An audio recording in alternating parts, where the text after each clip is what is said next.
My self Rahul Ganaur और आज हम बात करेंगे लेरिंग्स के मसल्स के बारे में। ये सेकंड वीडियो है लेरिंग्स का और इससे पहले एक और वीडियो बनाया था मैंने, उसके अंदर लेरिंग्स के बारे में बात की थी। Cartilages of larynx, unpaired cartilages, paired cartilages, interior of larynx और उसके बाद में नेक्स्ट बात की थी वहाँ पे मतलब एपिथेलियम के बारे में डिस्कस किया था। तो 3 चीज़ों के बारे में डिस्कस कर चुका हूँ मैं ऑलरेडी।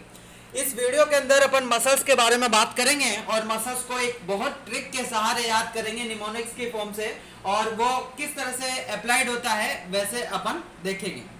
तो ध्यान से देखिएगा, लेरिंग्स की अगर जब भी बात की जाए, लेरिंग्स की मसल्स अक्सर पूछी जाती है एग्जाम के अंदर, और एग्जाम के अंदर जब लॉन्ग क्वेश्चन फॉर्म होता है तब जो लेरिंग्स है, इस लेरिंग्स की जो मसल्स है इनके बारे में, इसकी नर्व सप्लाई के बारे में और जो मसल्स के जो फंक्शन है उनके बारे में बताना पड़ता है। तो हम बात करेंगे उसके कौन कौन से मसल्स है, उसके नाम, उसके मसल्स के जो नाम है मतलब उनके जो फंक्शन क्या क्या है और उनकी जो नर्व सप्लाई है उनके बारे में डिस्कस करेंगे। तो इसको अपन एक ट्रिक के सहारे याद करेंगे कि अगर नॉर्मली अगर बात की जाए अपन स्क्वायर की फॉर्म से अपन इसको याद करेंगे, क्योंकि कोई भी स्क्वायर होता है, स्क्वायर के कितने 4 कोने होते हैं। तो सेम उसी प्रकार और उसी तरह यहाँ पे ये भी एक स्क्वायर बन रहा है, आपको दिख रहा होगा, इसके भी यहाँ पे 4 कोने हैं। ये अब देखो स्क्वायर है तो स्क्वायर आगे की तरफ 2 कोने हैं, पीछे की तरफ भी 2 कोने हैं। सेम उसी प्रकार और उसी तरह यहाँ पे ये स्क्वायर दिख रहा होगा आपको, ये स्क्वायर के ये देखो 2 कोने आगे की तरफ दिख रहे हैं और 2 कोने पीछे की तरफ दिख रहे हैं। और जो ऊपर की तरफ अगर बात की जाए, यहाँ पे एपिग्लोटिस है और एपिग्लोटिस से नीचे है यहाँ पे थायराइड, करेक्ट, ये आपको दिख रहा होगा। तो एपिग्लोटिस ऊपर है, थायराइड नीचे है, तो 2 कोने तो आगे की तरफ ये बन गए। पीछे की तरफ अगर बात करूं तो ऊपर की तरफ एरेटिनोइड्स है और नीचे की तरफ क्रिकोइड्स है, तो 2 कोने पीछे की तरफ बन गए। तो 2 कोने आगे की तरफ, 2 कोने पीछे की तरफ। अगर ये नाम याद है ना आपको, एपिग्लोटिस, थायराइड, क्रिकोइड, आर्टिनोइड्स, तो एरिटिनोइड्स, तो ये सारा का सारा अपन लिख सकते हैं इनके मसल्स के बारे में, क्योंकि इसी के नाम पे हुए। देखो अगर थायराइड और एपिग्लोटिस के बीच है तो देखो थायरो एपिग्लोटिस नाम से पता चल रहा है। देखो आधा इसका आ रहा है और आधा इसका आ रहा है, थायरो एपिग्लोटिस, पता हो गया।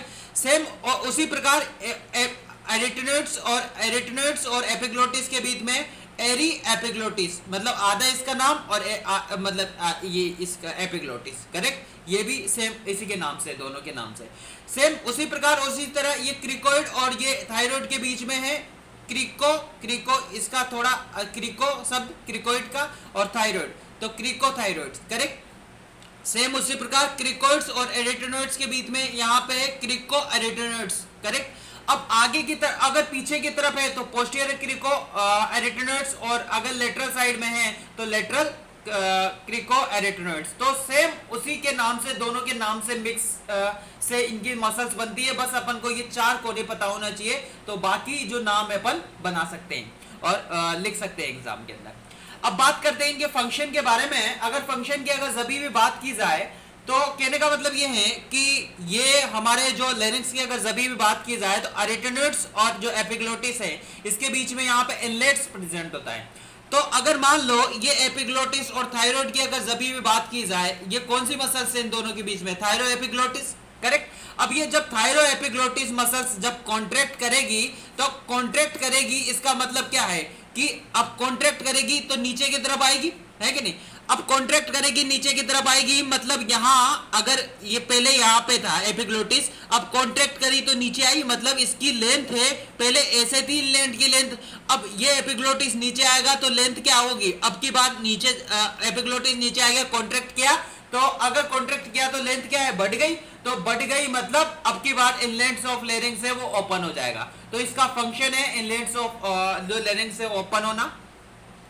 अगर सेम उसी प्रकार इसका फंक्शन अपन को पता हो गया, सेम उसी प्रकार अब एरिटिनोइड्स और एपिग्लोटिस जब कॉन्ट्रैक्ट होगी, अब ये देखो ये दोनों आपस में कॉन्ट्रैक्ट हो रही है, अब कॉन्ट्रैक्ट होगी तो अब की बार इनका जो साइज है वो क्या है, घटेगा, है कि नहीं।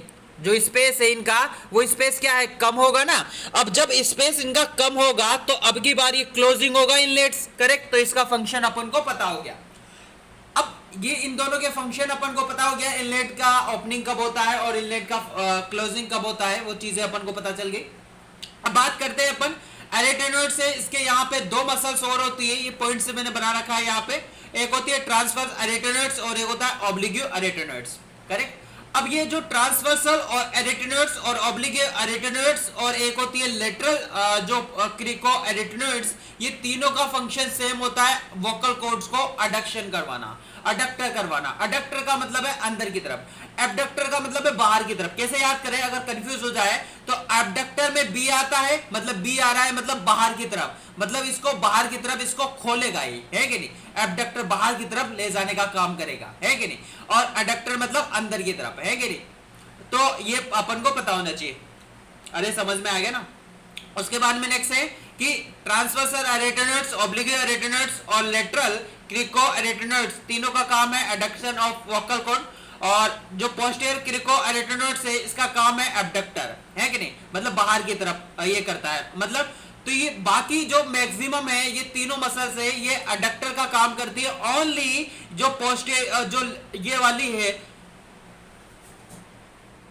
ओनली जो पोस्टीरियर वाली है, पोस्टीरियर क्रिको एरिटेनॉइड्स, ये एबडक्टर का काम करती है कि नहीं, बाकी वो एडक्टर का काम करेगी।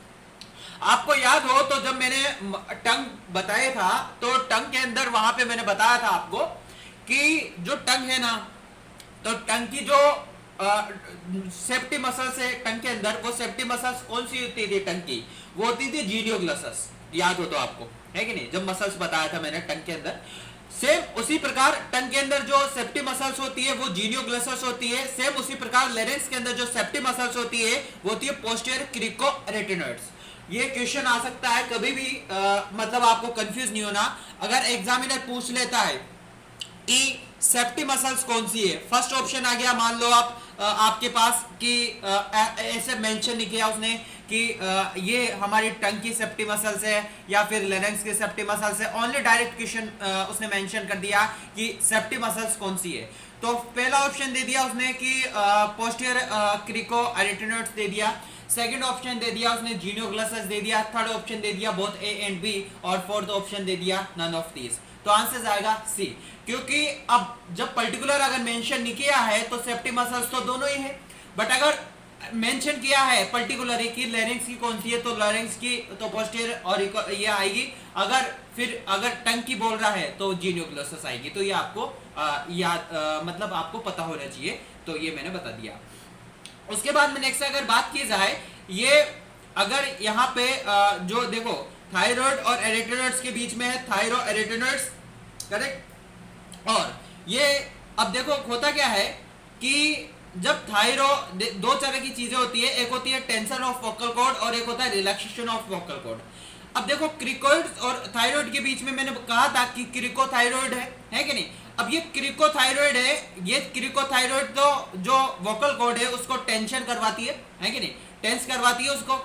और आपको याद हो तो एक क्वेश्चन ये भी पूछा जाता है कि जो सारी की सारी जो लेरिंक्स की मसल्स है उनको जो उनकी जो नर्व सप्लाई होती है वो रिकरेंट लेरेंजियल नर्व सप्लाई करती है उनको, बट एक्सेप्शन है क्रिकोथायराइड। इस क्रिकोथायराइड को एक एक्सटर्नल लेरेंजियल मसल सप्लाई करती है, बाकी को सभी को रिकरेंट लेरेंजियल करती है, इसको ओनली एक्सटर्नल लेरेंजियल करती है। जो ब्रांचेज है एक सुपीरियर लेरेंजियल नर्व की और वो भी ब्रांचेज वेगस की। तो ये आपको पता होने चाहिए, अभी बताऊंगा, यहाँ पे मेंशन किया है मैंने, सारी चीजें लिख दी है, पर मैं यहाँ पे क्रिकोथायराइड का नाम आ गया इसलिए मैंने यहाँ पे ऑलरेडी मेंशन कर दिया है मैंने।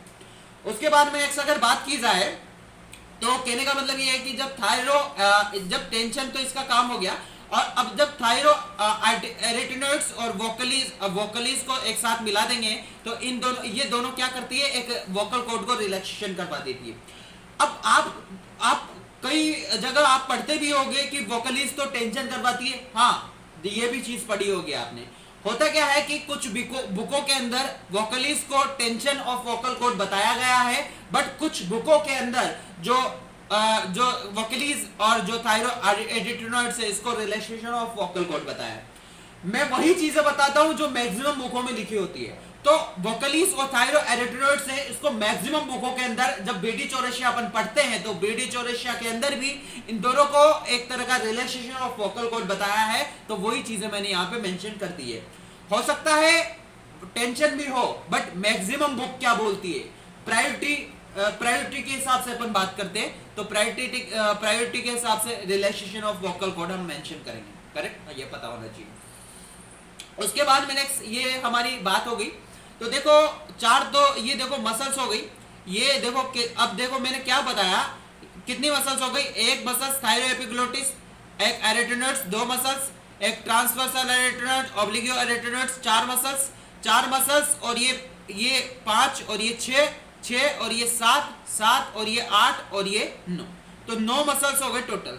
तो टोटल 9 मसल्स पढ़ ली अपन ने, और होती भी 9 ही है, क्योंकि अपन ने मेंशन किया था पुराने वीडियो के अंदर, तो ट्रेटिसियस को तो अपन बोलते, ये प्रेजेंट हो भी सकता है, नहीं भी हो सकता, तो नॉर्मली तो 9 ही मसल्स होती है, क्योंकि 6 तो पेयर्ड हो गई और 3 अनपेयर्ड हो गई, तो टोटल 9 मसल्स होती है, अगर अपन ट्रेटिसियस को इंक्लूड नहीं करते तो। अगर उसको इंक्लूड करते हैं तो फिर 11 हो जाती है।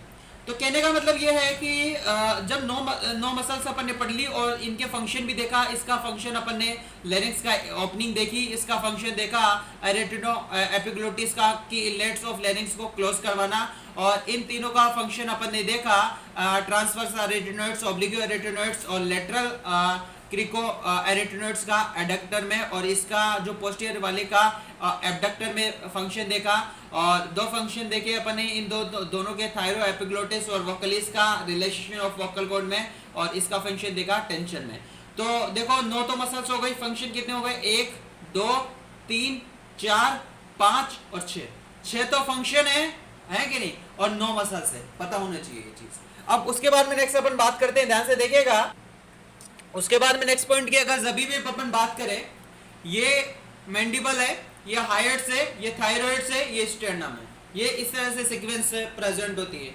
अब मैंडिबल्स और हाइट्स के बीच में स्पेस होगा, मतलब ये दोनों आपस में कनेक्टेड, मतलब इन दोनों के बीच में होता है माइलोहाइड्स, करेक्ट, और हाइट्स और थायराइड के बीच में थायरो हाइट्स, नाम से पता चल रहा है थायरो और हाइट्स ना।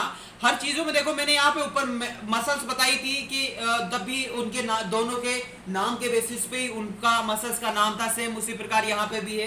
हाइट्स और थायराइड के बीच में थायरो हाइट्स हो गया, और थायराइड और स्टेर्नम के बीच में स्टेर्नोथायराइड्स हो गया, करेक्ट। अब 2 फंक्शन और होते हैं, एक होता है एलिवेशन ऑफ लेरिंक्स और एक होता है डिप्रेशन ऑफ लेरिंक्स, और इन दोनों के बीच में हाइट्स और स्टेर्नम के बीच में होता है स्टेर्नोहाइट्स, करेक्ट, ये पता होना चाहिए। अब देखो होता क्या है कि यहाँ पे मान लो लेरिंक्स है, अब जब ये दोनों देखो थायरोहाइट्स और माइलोहाइट्स जब दोनों कॉन्ट्रैक्ट करेगी, अब कॉन्ट्रैक्ट करेगी तो लेरिंक्स ऊपर की तरफ जाएगा कि नहीं जाएगा, जाएगा ना, दिख रहा होगा आपको। तो जब ये दोनों आपस में कॉन्ट्रैक्ट करेगी तो लेरिंक्स ऊपर की तरफ जाएगा, मतलब इन दोनों की वजह से एलिवेशन होगा लेरिंक्स का। दूसरी बात, अगर ये स्टेर्नोहाइट्स है, अगर ये स्टेर्नोहाइट्स और स्टेर्नोहाइट्स और स्टेर्नोथायरोइड्स ये जब दोनों कॉन्ट्रैक्ट करेगी तो लेरिंक्स यहाँ था, तो लेरिंक्स अब की बार नीचे आएगा, क्योंकि कॉन्ट्रैक्ट करिए तो लेरिंक्स को नीचे आना पड़ेगा, तो ये डिप्रेस करवा देती है दोनों। तो ये ऊपर, ये माइलोहाइट्स और थायरोहाइट्स है, ये तो एलिवेशन का काम करती है लेरिंक्स को, और स्टेर्नोथायरोइड्स और स्टेर्नोहाइट्स ये दोनों डिप्रेशन का काम करती है लेरिंक्स, ये पता होनी चाहिए। दूसरी बात मैंने मेंशन कर दिया ऑलरेडी कि सभी तरह की जो मसल्स होती है लेरिंक्स की वो रिकरेंट लेरेंजियल नर्व सप्लाई करती है, एक्सेप्ट एक क्रिकोथायरॉइड जो एक्सटर्नल लेरेंजियल नर्व सप्लाई करती है, और ये भी एक किसकी ब्रांचेज है, ये सुपीरियर लेरेंजियल नर्व की ब्रांचेज है, जो भी ब्रांच है एक वेगस नर्व की, और रिकरेंट लेरेंजियल नर्व है ये ब्रांच है एक वेगस नर्व की, करेक्ट। तो इस वीडियो के अंदर अपन ने लेरिंक्स की मसल्स याद की, और उन सभी को अपन ट्रिक्स के सारे याद किया अपन ने सभी को, कि एपिग्लोटिस, थायराइड्स, एरिटेनर्स और क्रिकोइड्स, ये 4 नाम याद है ना आपको, तो पूरी की पूरी मैं बोल सकता हूँ कि जो लेरिंक्स की जो मसल्स हैं और उनके जो फंक्शन है वो आपको पता याद आ जाएंगे एग्जाम में, अगर ये 4 भी नाम याद है तो आपको। तो आशा करता हूँ कि ये वीडियो आपको पसंद आई हुई होगी, अगर ऐसा हुआ है तो please like share and subscribe my medicos studio YouTube channel, और इसके जो नोट्स है वो मैंने टेलीग्राम चैनल और फेसबुक दोनों पे अपलोड कर दिया है, तो वीडियो के डिस्क्रिप्शन में आपको लिंक मिल जाएगा। और आपको एक बात बता दूं कि इससे जो फर्स्ट वीडियो है लेरिंक्स का, उसका भी वीडियो के डिस्क्रिप्शन में मैं लिंक दे दूंगा, अगर आपने वो नहीं देखा, अगर आपको देखना है तो वो भी देख सकते हो आप। और जो भी मेरे चैनल पे नए हैं, जिन्होंने चैनल सब्सक्राइब नहीं किया है, तो वो चैनल्स को सब्सक्राइब करें, और ज़्यादा से ज़्यादा अपने बैचमेट्स और फ्रेंड्स को चैनल शेयर करें, और अगर और कमेंट बॉक्स में कमेंट करके वीडियो बताएं कि वीडियो कैसी लगी आपको। और जितना ज़्यादा आप लाइक और शेयर करोगे चैनल्स को, और जितने कमेंट बॉक्स में कमेंट करोगे, उतना ही मैं ज़्यादा मोटिवेट होऊंगा और उतना ही मैं आगे वीडियो बनाने में हेल्पफुल होगी मेरे को। Thank you.